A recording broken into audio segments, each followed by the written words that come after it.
বন্ধু নমস্কার, সবাইকে শুভেচ্ছা জানিয়ে আমি তৃপ্তার আজ আপনাদের সাথে এই মুহূর্তে উপস্থিত কিছু গুরুত্বপূর্ণ খবরাখবর নিয়ে। তবে সবার আগে বলি, টিটিভি বাংলায় আজকে এই মুহূর্তে আপনারা যেটা দেখতে পাচ্ছেন বা এই ভিডিওটি যখন দেখছেন ঠিক তার ওপরে বা নিচেই যে ভিডিওটি দেখছেন সেই ভিডিওটি হচ্ছে ভয়েজারকে নিয়ে, অর্থাৎ যে ভয়েজার চলে গেছে 51 বছর আগে এবং সেই 51 বছর আগে ভয়েজার যখন ঘুরতে ঘুরতে সে যখন সূর্য সীমানা পাড়িয়ে গেছে তারপর কি হলো সেটা নিয়ে এটা দেখতে থাকুন।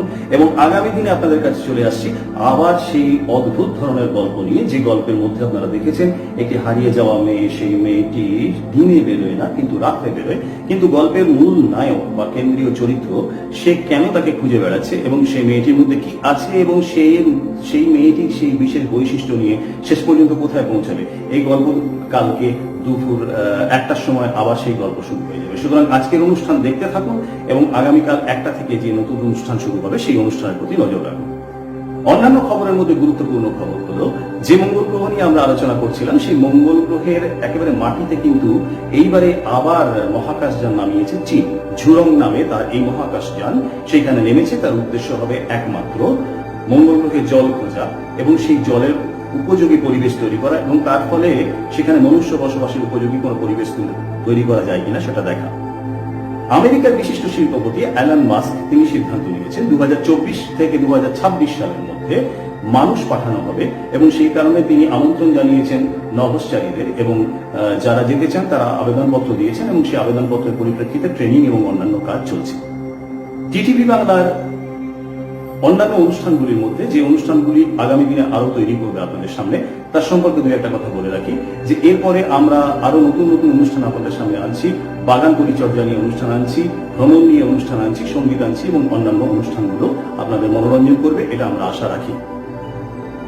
লাদাখের একটি বিশেষ জায়গায় দেখা গেছে যে সেখানে অভিকর্ষের টান খুবই কম। বিজ্ঞানীরা বলছেন যে এইখানে অভিকর্ষের টান কম বলে মানুষ বা গাড়ি সেখানে যদি চলতে থাকে তাহলে সেটা পেছন দিকে আকর্ষণ অনুভব করে এবং কখনো কখনো খুব বেশি জোরে চললে সে ক্রমশ ওপর দিকে উঠে যায় এবং দেখা যায় যে অভিকর্ষ টান এখানে কম। সুতরাং এখান থেকে প্রমাণ হয়েছে যে পৃথিবীর অভিকর্ষ টান সব জায়গায় একরকম নয়। অদ্ভুত একটি খবর হলো, অস্ট্রেলিয়ার একটি রেডিও টেলিস্কোপে একটা অদ্ভুত ধরনের সংকেত পাওয়া যাচ্ছে। যে সংকেতটা কোনো গ্রহ থেকে আসছে নাকি কোনো গ্যালাক্সি থেকে আসছে বা অন্য কোথাও থেকে আসছে সেটা এখনো বুঝে ওঠা যায়নি এবং তার সঙ্গে সঙ্গে গবেষণা চলছে। যদি দেখা যায় যে এই তরঙ্গটি এখানে এসে পৌঁছালো এবং তরঙ্গ দৈর্ঘ্য সেটাকে বিশ্লেষণ করে যদি দেখা যায় যেটা নির্দিষ্ট কোনো জায়গায় এইরকম পর্বে পর্বে আসছে, প্রতি 11 দিন পর পর, প্রতি 12 দিন পর পর, কখনো 11 ঘন্টা পর পর পর্বক্রমিক ভাবে আসছে, তাহলে এই তরঙ্গ কোথা থেকে আসছে তার একটা বিশ্লেষণ করে নিয়ে মোটামুটি একটা সিদ্ধান্তে পৌঁছানো যাবে। আমরা খবর পেলেই আপনাদেরকে এটা সরাসরি জানিয়ে দেবো। বন্ধু দেখতে থাকুন টিটিভি বাংলা, আজকে যেটা চলছে সেটা দেখুন এবং তার সঙ্গে সঙ্গে আগামীকাল দুপুর 1টায় যেটা হবে সেটা দেখুন। এই খবরের নিচেই যে ভিডিওটি রয়েছে সেই ভিডিওটি আজকের ভিডিও এবং এই ভিডিওর মধ্যে আপনারা দেখতে পাচ্ছেন অদ্ভুত একটি অনুষ্ঠান, যে অনুষ্ঠানটা আপনাদের হৃদয় গ্রহণ করবে। বন্ধু আমি বলেছিলাম 2 মিনিটের বেশি থাকবো না, থাকছি না। আপনাদের সবাইকে শুভেচ্ছা জানাচ্ছি। আবার চলে গেলাম তৃপ্তায়ন, আবার আমরা কাল রাত 10টার দিগন্ত নিয়ে আপনাদের সামনে উপস্থিত হব। ততক্ষণ দেখতে থাকুন টিটিভি বাংলা।